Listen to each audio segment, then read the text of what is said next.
قربانی حضرت ابراہیم کا طریقہ ہے۔ حضور نے اگرچہ نبی پاک کی اپنی سنت تھی، یہ بھی کہہ سکتے تھے سنتی و سنت ابیکم ابراہیم، میری سنت ہے اور تمہارے باپ ابراہیم کی سنت ہے، یہ نہیں فرمایا۔ جب صحابہ نے کہا قربانی کیا ہے، فرمایا سنت ابیکم ابراہیم، یہ تمہارے باپ ابراہیم کی سنت ہے۔ ہر صاحب نصاب پر قربانی واجب ہے، جو زکوٰۃ کا نصاب رکھتا ہو اس پر قربانی واجب ہے، یعنی ضروریات سے زیادہ اتنے پیسے جتنے پیسوں سے زکوٰۃ فرض ہوتی ہے، اتنے پیسے جس آدمی کے پاس قربانی سے پہلے آ جائیں اس آدمی پر قربانی کرنا واجب ہے۔ بکرا، چھترا، دمبا 1 سال کا یا دمبا 6 مہینے کا ہو پر اتنا بڑا محسوس ہوتا ہو کہ لگے کہ 1 سال کا ہے، اس کی قربانی ہو سکتی ہے، جانور میں کوئی عیب نہیں ہونا چاہیے۔ اتنا کمزور نہ ہو کہ ذبح جہاں اسے کرنا ہے وہاں وہ چل کے جا نہ سکے، اتنا کمزور جانور نہ ہو، اس کے اندر بظاہر کوئی اتنا بڑا نقص نہ پایا جاتا ہو، کانا نہ ہو، لنگڑا نہ ہو، کوئی اس کی ہاتھ نہ کٹے ہوئے ہو، ایسا نقص جو واضح ہو۔ بکرا 1 سال کا،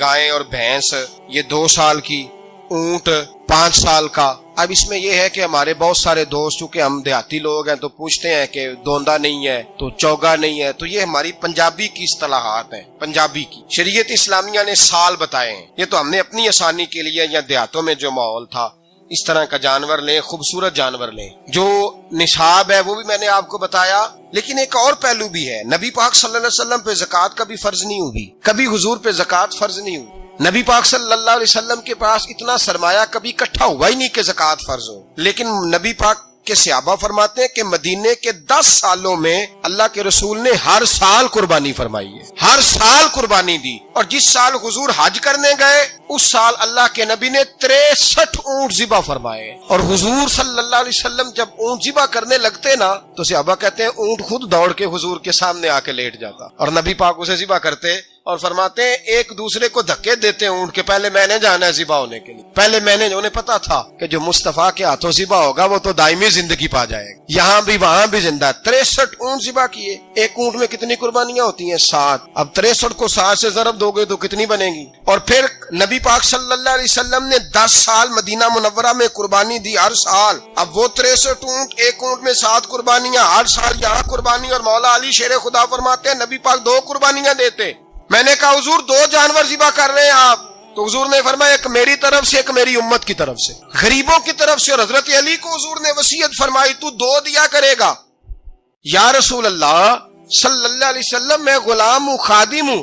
حضور نے فرمایا علی ایک تو نے اپنی دینی ہے، ایک میری طرف سے دینی ہے، 2 قربانیاں۔ مولا علی نے بھی ساری زندگی 2 قربانیاں دی۔ حضرت علی بھی مال کے نصاب نہیں، اپنا مکان ہی نہیں تھا، کوئی کاروبار نہیں تھا، کئی دن فاقے رہتے تھے، پر قربانیاں کتنی دیتے تھے؟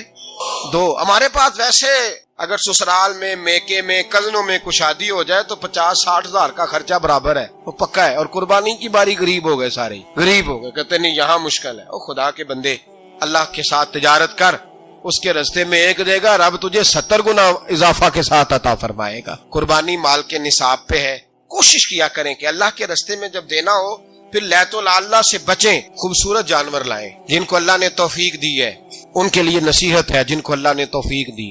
میں نے اپنے حضرت صاحب کو دیکھا ہے، وہ کہتے تھے کئی جانور اللہ نے بڑا نوازا ہے، کہتے ایک میرا ہے، ایک میرے ماں کا، ایک میرے باپ کا ہے، ایک میرے فلاں استاد صاحب کا، ایک میرے پیر صاحب کا ہے، یہ جانور غوث اعظم جیلانی کا نام کا دے رہا ہوں، اور پھر ایک بڑا خوبصورت جانور بندہ ہوتا اور حضرت خود ان کو چارہ ڈال رہے ہوتے، تو حضور یہ کیا ہے؟ فرمانے لگے یہ میں رسول اللہ کے نام پہ قربان کروں گا، یہ نبی پاک کے نام پر قربان کیا